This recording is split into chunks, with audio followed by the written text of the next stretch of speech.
Yo, what's up everyone, and welcome to episode number 4. My twin brother, sister-in-law, and myself bought a 1985 Volkswagen Doka truck, this one right here, and spent the next year building out a shell in the back of it so that we can serve coffee out of it. We're nuts. This video right here is exciting because it will pave the way for the rest of the interior build. But before we jump into that, let's dive into the details on how we color matched and painted the exterior shell and the trim, all with the help of YouTube and our bare hands. So let's pause and take a look at what we completed in episode number 3 as we move into this episode's content. Let's go.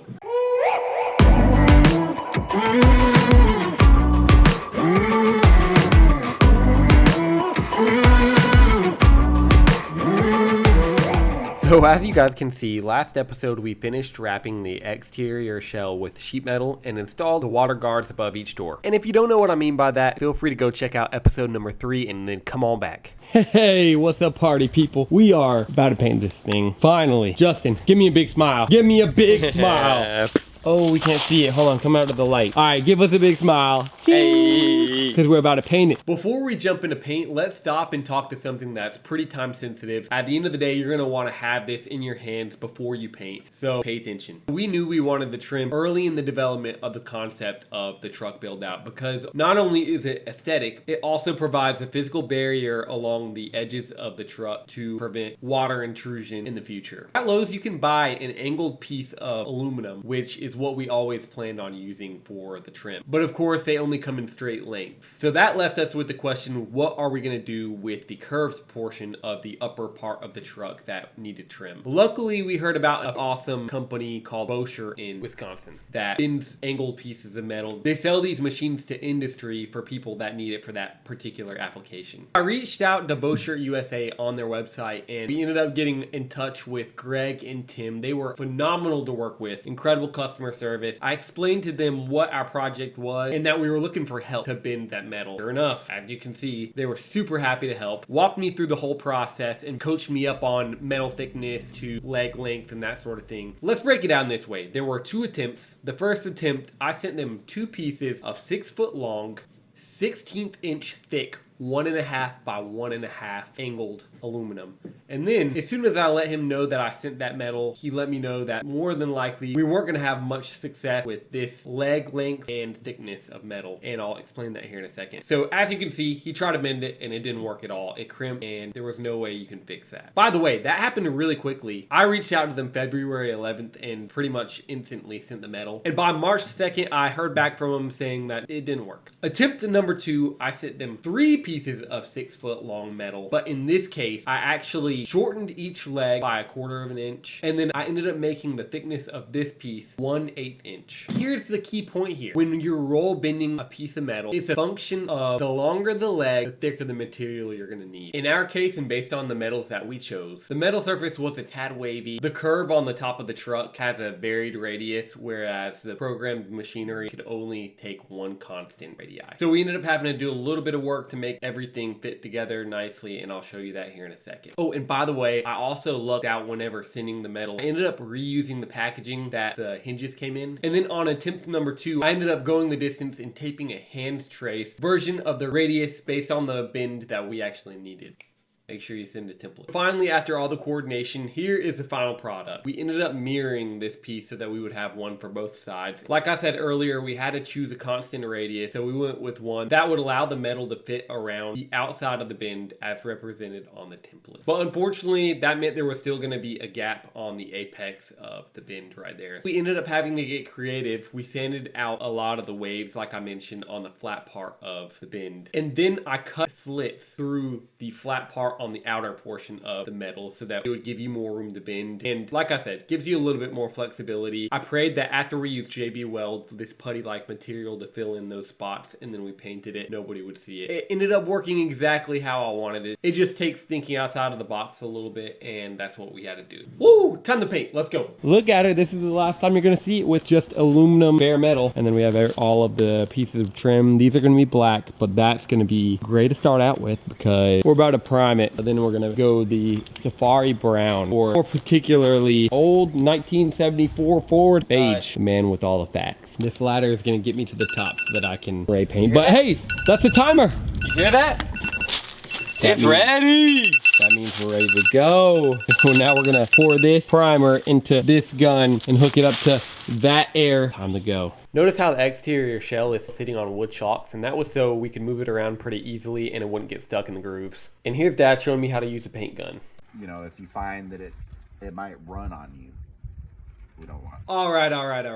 One more thing. Before you can do anything with paint, you actually have to do some prep. It's an important step right here. You want to make sure that you wash the entire shell of the truck. You don't know if any sap is falling on it. So your first step is to get some Dawn dish soap and some water and a washcloth, and you're just going to go across all of the surfaces that you're going to paint. Step 2, you're going to take a small mixture of isopropyl alcohol and water, and you're going to mix it up, spray it on there, and then wipe it off. That's going to take a lot of those grease stains out. And then the last thing that we did was we ended up using a grease and wax remover that we got from O'Reilly's. This was a great tool to just make sure one last time that everything was sparkling clean. Something I've been really excited to tell you guys about is how we color match our paint, and I'll give you a short little video. So whenever we were looking for something to undo, there was only one thing that we could take to get a color matched, and so let me show you where that was. So it's right here in the engine bay. We have this panel right here that you can unbolt from here. That was the one thing. After we color matched the cabin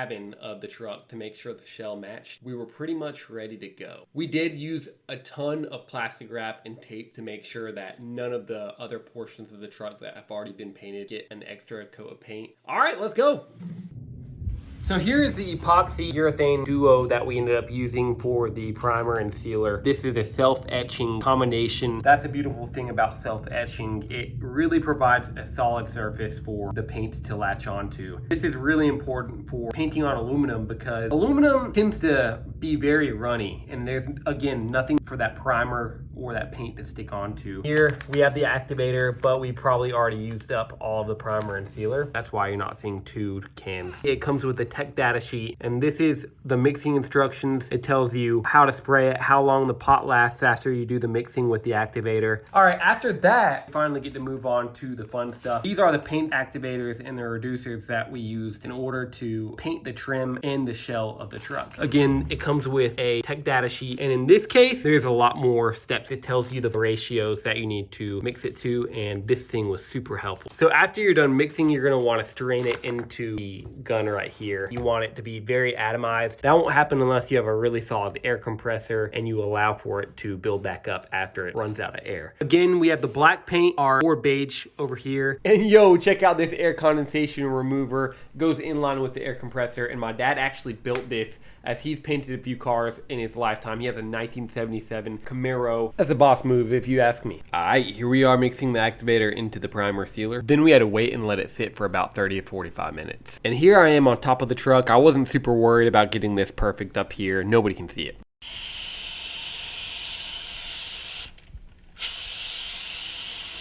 Quick update, we just sprayed the first and second coat of primer. This is what it's looking like. It looks a little streaky because it's still drying. I'm stoked about it. Are you stoked about it? Justin, are you stoked about it? I'm stoked! It's not perfect by any stretch, but there are a few things that we can do before we actually paint it to get it looking better.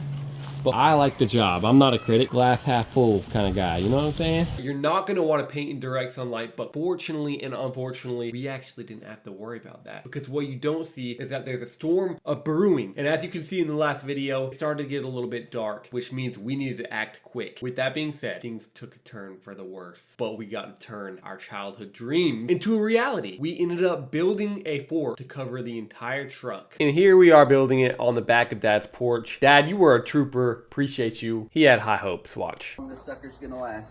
All right, 2 minutes.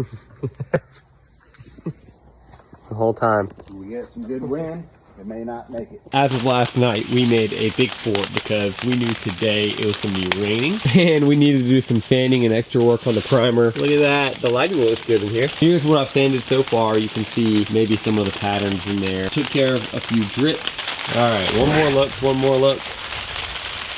Here I am making some progress on sanding down the texture and the high spots. And it's important to note that when you're scuffing the truck up, you want to make sure that you're going in an X-like formation, which is common practice for cutting down body filler and smoothing surfaces. And now you can see us taking down the fort. What a sad day, man. We just got started on the top coat. The color kind of matches. Let's go, Jeremy!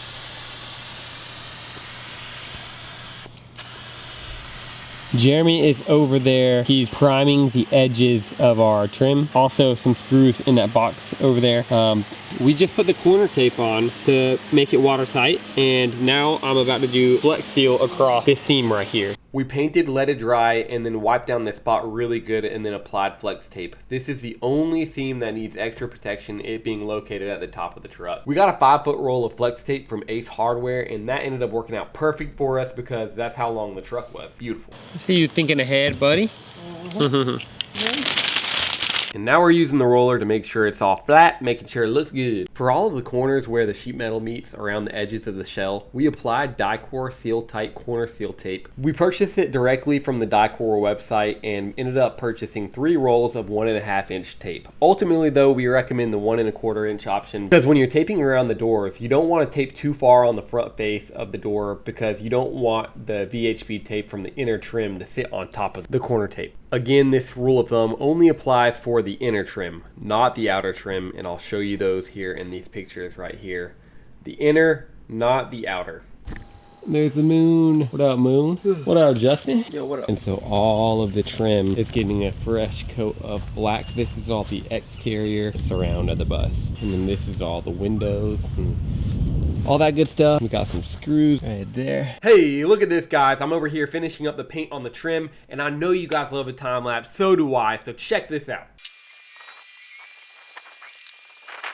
Trim can be a defeating subject for a lot of people, partially because if you don't creep up on those angles and on those lengths, you're going to be buying a brand new piece of metal, and that gets expensive pretty quickly. Make sure you creep up on those angles. We actually did 45-degree angles on all of our trim pieces. That includes interior and exterior portions of the trim. When we were doing the exterior portion of the trim, we did a lot of pre-drilling. I took some smaller bits, drilled through where we wanted to go, and then I came back in with a little bit larger self-tapping screw, one that I could actually chunk, and then I replaced it with the black screws that we painted. Another key thing to note is we took a glob of butyl tape and put it underneath where the screws would be screwing through. That would create a watertight barrier, something where water couldn't creep in through the threads of the screws, and also the head of the screw was a long flat one, so it would also sit up on top of the exterior trim as well. A lot of different things going on there to prevent water from intruding. Butyl tape is actually known for being able to withstand the elements. It can expand and retract with different weather changes, so highly recommend doing that whenever you guys do your build. Lastly, for the interior portions of the trim, we didn't do any screwing there. All we really used was VHB tape, and again, we've already shown you guys how effective that can be. I wanted to give you guys a look into how much trim it took for us to build out our truck. We also had to notch the trim around the edges, so heads up for that. For this portion of the trim, how we're going to install it is we'll put silicone on the top, and then on this side that's touching the metal portion, we're going to have VHB tape. So there that is right there. All of this trim is about to go up here in about 2 seconds. Shazam!